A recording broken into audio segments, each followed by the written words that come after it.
This channel does not promote any violent, harmful, or illegal activities. All content provided by this channel is meant for an educational purpose only. SSC chairman মধ্যশিক্ষা পরিষদের সভাপতিকে এবার আদালত অবমাননার notice একজন আইনজীবী পাঠিয়েছেন। স্কুল শিক্ষা দপ্তরের সচিব আর কমিশনারকে নোটিশ আইনজীবীর।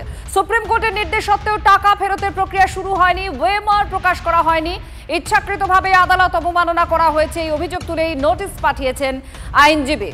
আদালত অবমাননার নোটিশ পাঠানো হয়েছে।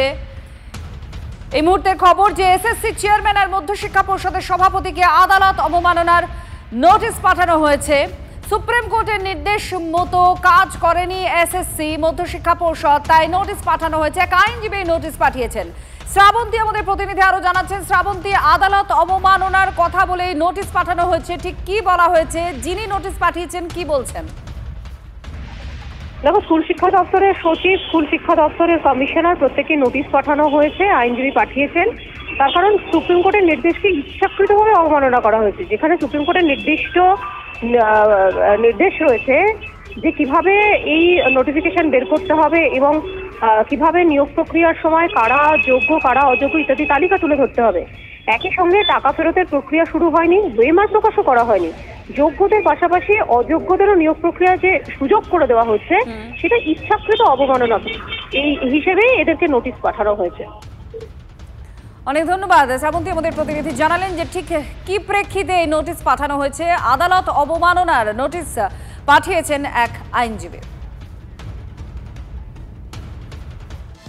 আর তার মধ্যে এসএসসি যে নতুন নিয়োগ, সেই নতুন নিয়োগের যে বিজ্ঞপ্তি সেটাকে চ্যালেঞ্জ জানিয়ে হাইকোর্টে একটা মামলার আর্জি হয়েছে। আইন মেনে বিধি তৈরি হয়নি, অমান্য করা হয়েছে সুপ্রিম কোর্টের রায়।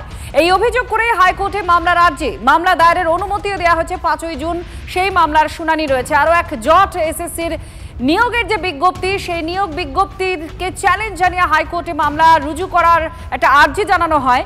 আইন মেনে বিধিটা তৈরি হয়নি, এটাই মূলত অভিযোগ করা হয়েছে।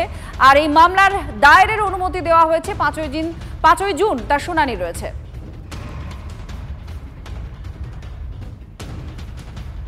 2016 সালের সিলেকশন 2016 সালের রিক্রুটমেন্ট রুলস অনুযায়ী করতে হবে। 2016 সালের যারা পার্টিসিপেটেড ক্যান্ডিডেট ছিল তাদের মধ্য থেকেই নিতে হবে। সকলে যারা যদি একাধিক পরীক্ষায় কেউ অংশগ্রহণ করে থাকে তাকে একাধিক পরীক্ষায় বয়সে ছাড় দিতে হবে যদি তার বয়স পূর্ণ হয়ে যায়। ফলে এই সমস্ত পয়েন্ট নিয়ে আমাদের মামলা, সেই জন্য আমরা চেয়েছি যে, এবং সব থেকে বেশি গুরুত্বপূর্ণ সেটা হচ্ছে টেন্টেড লিস্ট প্রকাশ করতে হবে। তার কারণ সেই লিস্ট যদি প্রকাশ না হয় তাহলে নতুন যে নিয়োগ প্রক্রিয়া সেটি আবার কলুষিত হবে। আমরা চাইছি যে ইমিডিয়েট টেন্টেড লিস্ট প্রকাশ করে যে এরা নতুন নিয়োগ প্রক্রিয়ায় অংশগ্রহণ করতে পারবে না। সেটা যদি না হয় তাহলে নতুন নিয়োগ প্রক্রিয়া আবার কলুষিত হবে। এই সরকার পরীক্ষা এবং পরীক্ষার ফলাফলের ক্ষেত্রে একটা অদ্ভুত অনিয়মের জায়গা তৈরি করে রাখে, যাতে কেউ মামলা করে এবং পুরো চাকরির পরীক্ষাটা ভেস্তে যায়।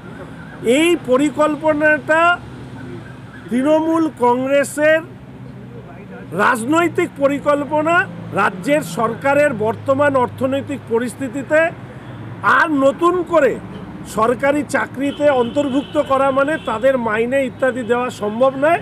ফলে মামলার পর মামলা হোক, সরকারি চাকরি বন্ধ থাকুক, আরও কিছু ভান্ডার ইত্যাদি দিয়ে ভোটে জেতার পরিকল্পনা করতে গিয়ে রাজ্যের অসংখ্য শিক্ষিত বেকার যুবকদের বঞ্চিত করবার আজকের দিনে দাঁড়িয়ে অপর নাম হচ্ছে তৃণমূল কংগ্রেস।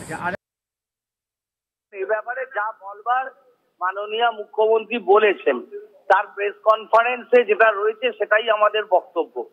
একটাই কথা, সুপ্রিম কোর্ট বলেছে যে 31শে মের মধ্যে নোটিফিকেশন করতে হবে, তাই নোটিফিকেশন হয়েছে। তো সুপ্রিম কোর্টের অর্ডারটাকে যদি না মানে তখন বলবে সুপ্রিম কোর্টের অর্ডারটা মানছে না, আর সুপ্রিম কোর্টের অর্ডারটা মানলে এরা আবার এটাকে চ্যালেঞ্জ করছে। তো আমার বক্তব্য আলাদা করে কিছু নেই, মুখ্যমন্ত্রীর বক্তব্যটাই আমাদের বক্তব্য।